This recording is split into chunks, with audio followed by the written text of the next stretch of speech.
తర్వాత విచ్చలవిడిగా ఈ షాపులు మీరు బెల్ట్ షాపుల గురించి మాట్లాడారు కాబట్టి నేను ఒక విషయంలో సార్ నేనేం చెప్తున్నా అంటే హ్యాట్స్ ఆఫ్ చెప్తున్నా రాజగోపాల్ రెడ్డికి, మునుగోడు ఎమ్మెల్యే రాజగోపాల్ రెడ్డికి హ్యాట్స్ ఆఫ్ చెప్తున్నా. ఆయన తన ప్రాంతాల్లో ఇంప్లిమెంట్ చేశాడు, ఒక్క బెల్ట్ షాప్ లేకుండా చేశాడు. ఎన్నికల ముందే చెప్పాడు, నేను వస్తే గనక బెల్ట్ షాపులు లేకుండా చేస్తా, పూర్తి మద్యపాన నిషేధం అనను, బెల్ట్ షాపులు లేకుండా చేస్తా, చాలా మద్యం వల్ల చాలా మంది బానిసలు అవుతున్నారు అని చెప్పి బెల్ట్ షాపులు లేకుండా చేస్తా అన్నాడు. ఆ బెల్ట్ షాపులు పెట్టిన వాళ్ళకి ఆల్టర్నేటివ్ వేరే ఉపాధి చూపించాడు. రెండవది, మొన్న ఫోన్ మాట్లాడుతూ ఆయన నా దగ్గర మునుగోడులో టెండర్ వేసేవాళ్ళు మాత్రం సాయంత్రం 5 నుంచి 9 గంటల వరకే, అది దాటితే మాత్రం నేను నడవనివ్వా, ఈ రూల్స్ యథావిధిగా కంపల్సరిగా రూల్స్ పాటించాల్సిందే, అటువంటి వాళ్లే నా దగ్గర షాపుల కోసం టెండర్ వేయండి అని క్లియర్గా ఆయన వార్నింగ్ కూడా ఇచ్చాడు. అందుకని నేను చెప్తాను రాజగోపాల్ రెడ్డికి హ్యాట్స్ ఆఫ్. మద్యపాన నిషేధ విషయంలో డైరెక్టివ్ ప్రిన్సిపల్స్, ఆదేశిక సూత్రాలు ఏవైతే ఉన్నాయో, అంటే ప్రతి పార్టీ ప్రభుత్వం కూడా వాళ్ళ మేనిఫెస్టోలో మద్యపాన నియంత్రణ అని చెప్తారు. అది రాజశేఖర రెడ్డి సమయం నుంచి వస్తుంది.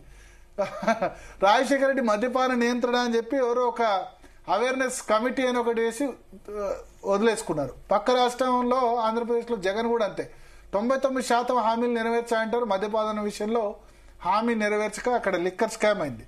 ఢిల్లీలో లిక్కర్ స్కామ్ అయింది, ఆంధ్రప్రదేశ్లో లిక్కర్ స్కామ్ అయింది. ఇక్కడ అదే పరిస్థితి. అంటే ఈ బెల్ట్ షాపులు ఉండకూడదు, కానీ ఎక్సైజ్ డిపార్ట్మెంట్ ఏం చేస్తుందో తెలియదు. సో ఈ విషయంలో ఒకే ఒక్క ఎమ్మెల్యే, మునగాడు ఎమ్మెల్యే అంటాను నేను రాజగోపాల్ రెడ్డిని, ఆయన వార్నింగ్ ఇచ్చారు. Hats off to him. Belt షాపులు లేకుండా మీరు చేస్తున్న కృషి అభినందనీయం. మిమ్మల్ని చూసి మిగతా ఎమ్మెల్యేలు కూడా నేర్చుకోవాలి. పెట్టండి, మద్యపానం పూర్తిగా నిషేధం అంటే కూడా కాదు, అఫోర్డబుల్, ఎవరైతే అఫోర్డబుల్ చేయగలుగుతారో అకేషనల్లీ తాగుతారో ఓకే, బట్ మద్యపానం ద్వారానే ఆదాయం సంపాదిస్తామంటే ఎంతమంది చనిపోతున్నారు చిన్న వయసులోనే. గతంలో గుడుంబా ఉండేది, గుడుంబా మహమ్మారి దాన్ని రూపుమాపంగా దాన్ని చేయగలిగాం కదా. Hats off to KCR. గుడాంబాను రూపుమాపడానికని ఒక ప్రత్యేకమైన టీం పెట్టినారు. కమల్ హాసన్ రెడ్డి ఆఫీసర్ ఉండేది సార్. నేనే దానికి అప్పుడు గవర్నమెంట్ ఫీడర్ ఫర్ హోప్ ఉంటేని వినరా ఎట్లా గుడాంబాను రద్దు చేసినారు, ఎట్లా గుడాంబాను నిషేధించినారు అనే దానికి, తర్వాత పేకాట, జూదము, ఇట్లాంటి వాటి విషయాలలో కేసీఆర్ యొక్క కృషి హ్యాట్స్ ఆఫ్. అది దాన్ని మనం మెచ్చుకోక తప్పదు. కాబట్టి ఈ ప్రభుత్వంలో అసలు యాక్చువల్లీ ప్రభుత్వంలో ప్రజానాయకుల కంటే ఎక్కువగా లిక్కర్ కాంట్రాక్టర్లు, తర్వాత R&B కాంట్రాక్టర్, ఇట్లాంటి వాళ్ళు వచ్చారు సార్.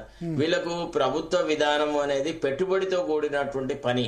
ఓ ఎమ్మెల్యేగా ఒక ఆయనను గెలవాలన్నా ఒక ఆయన మీద పెట్టుబడి పెట్టి, అన్న నీ మీద ఇంత పెట్టుబడి పెడతా, నువ్వు అయినాక నాకు ఇంత సాయం చేయాలా, ఇట్లా ఈ రకంగా ఇది పెట్టుబడిదారీల వ్యవహారం జరిగింది. ప్రజా జీవనం అనేది సేవాభావంతో ముడిపడ్డది కాదు. కాబట్టి మీరు అనుకున్నట్టుగా 70% మంది ఇది ఒక లిక్కర్ సిండికేట్ ఉంటది, వీళ్ళందరికీ లోపాయకారు. 3 లక్షలు పెట్టడం కరెక్టేనా మీరు? సార్ ఇక్కడ అట్లా కాదు సార్, వాళ్ళకు ఇక్కడ కరెక్టేనా అంటే ఎవడు పార్టిసిపేట్ కావద్దు, ఎవడు పార్టిసిపేట్. మేము 3 లక్షలు అయితే పెట్టాం, మాకు అందులో గిట్టుబాటు లేదు అని అనాలి. కానీ అట్లా కాదు కదా, నువ్వు 3 లక్షలు పెడితే నీకు ఎంత లాభం. ఇప్పుడు అమ్ముకున్న వాళ్ళు ఉన్నారు. ఇప్పుడు నా మిత్రుడే 2-3 సంవత్సరాలు ఒక లక్కులో వెళ్ళింది ఫస్ట్ ఇయర్, అప్పుడు పెద్ద కాంపిటీషన్ లేదు. ఆయన సంపాదించారు 2 సంవత్సరాల్లో. ఆ 2 సంవత్సరాలు సంపాదించినంత మళ్ళీ లాటరీ కోసం పెడితే అన్ని లాస్ అయిపోయినాయి. 2 సంవత్సరాల్లో లాభం అంతా కూడా పోయింది. ఈ 10-12 ఒక్కటి కూడా వెళ్ళలే లాటరీలో. సో నువ్వు లాటరీని ఎంకరేజ్ చేస్తున్నట్టు కదా, దాని బదులు గోవా లాగా, కేరళ లాగా, మణిపూర్ లాగా అఫీషియల్ గా లాటరీ పెట్టండి, పేకాట క్లబ్బులు పెట్టండి. పేకాట క్లబ్బులు ఇది సేమే కదా, అదేది ఆన్లైన్ రమ్మి ఇది కూడా సేమే కదా, లక్కీ లాటరీ లాంటిదే కదా. ఆయనకి ఎవరు మంచి అంటే ఇట్లా ముఖ్యమంత్రులతో, మంత్రులతో సన్నిహిత సంబంధాలను, వాళ్ళ బంధుత్వాలు, ఫ్రెండ్షిప్ లేకపోవడం వల్ల ఆయన నష్టపోయింది కావచ్చు. మీ ఫ్రెండ్ ఎవరో గానీ లాటరీలో ఏముంది, వాళ్ళు చేసేదే ఉంది, లాటరీలో వాళ్ళు చేసేదే ఉంది. అయ్యో సార్ ఎట్లుంటది అంటే సార్, ఇప్పుడు ఒక నలుగురు అనుకుంటారు సార్, ఫలానా మంచిర్యాలలో కూడా ఒక liquor shop at so and so place అని ఉంటే దానికి వీళ్లే వేస్తారు, బస్ స్టాండ్ లో ఉన్న లిక్కర్ షాప్ కు వీళ్లే వేస్తారు, ఇంకో చోట వీళ్లే వేస్తారు అనమాట. ఇక్కడ ఈ షాపులలో వీళ్ళకే ఒకళ్ళకు దొరికినాయి అనుకోండి. ఫర్ ఎగ్జాంపుల్ ఒక మంచిర్యాలలో బస్ స్టాండ్ లో ఉన్న షాపు వాళ్ళ సిండికేట్ లో వాళ్ళకి ఒకటి దొరికితే వాడు ఏం చేస్తాడు అంటే, మిగతా వాళ్ళు ఎవరైతే లాటరీ వేసి అంటే డబ్బులు కట్టి వాళ్ళకు రాలేదో వాళ్ళకి పైసలు వాపస్ ఇచ్చి వీళ్ళందరూ కలిసి ఆ బిజినెస్ చేస్తారు. మీరు చాలా పొరపాటుతున్నారు. ఇది ఇవాళ రేపు ఇది ఎంత సోఫిస్టికేటెడ్. అది వాపస్ ఇచ్చి ఇప్పుడు ఎవరు అల్టిమేట్ గా షాప్ ఎవరికి వచ్చినా వీళ్ళు వచ్చి బిజినెస్ చేస్తారు. అది వాళ్ళ కొంత డబ్బులు ఇచ్చేసి మార్జిన్ ఇచ్చేసి అంతే లాస్ పోతున్న వాళ్ళు కూడా ఉన్నారు కదా అంటారా. అంటే ఇది ఎవరు సార్ తాటి మనకు చిన్నప్పుడు పల్లెటూళ్ళలో చెప్పేవారు తాటికి సుంకం తాగేటోడు కడతాడని. వీళ్ళు పెట్టే లావిష్ ఎక్స్పెండిచర్ అంతా తాగేవాడే కడుతున్నాడు సార్. పేద ప్రజలే నష్టపోతున్నారు. ఒక రకంగా చెప్తే అంటే ఈ మద్యం ధరల విషయంలో తర్వాత దాని మీద ఉన్న నోటిఫైడ్ ప్రైస్ కాకుండా ఎక్కువగా డబ్బులు వసూలు చేయడము ఇట్లా రకరకాల అనర్థాలు జరుగుతున్నాయి. ఒక రకంగా చెప్పాలంటే అంటే అఫ్కోర్స్ రాష్ట్ర ప్రభుత్వం అనేది అంటే ఈ రాష్ట్ర ప్రభుత్వమే కాదు అన్ని రాష్ట్ర ప్రభుత్వాలు ఈ లిక్కర్ వ్యాపారం మీద వచ్చేటువంటి ఆదాయం మీదనే బతుకుతున్నాయి. సంక్షేమ కార్యక్రమాలు అమలు చేస్తున్నాయి. మేము సంక్షేమ కార్యక్రమాలు అమలు చేస్తున్నాం కదా అనేటువంటి ఒక నెపంతో వీటిని పెంచినారు. ఇది ఎన్టీఆర్ నుంచి స్టార్ట్ అయింది సార్. ఎన్టీఆర్ ఫస్ట్ ప్రొహిబిషన్ పెట్టినాడు. అంతకంటే ముందు వారణవాహిని అని దానికి ఒక పేరు పెట్టినాడు. అప్పటి ఎక్సైజ్ మినిస్టర్ అశోక్ గజపతి. ఇవన్నీ చాలా దగ్గర నుంచి చూసిన వాళ్ళం సార్.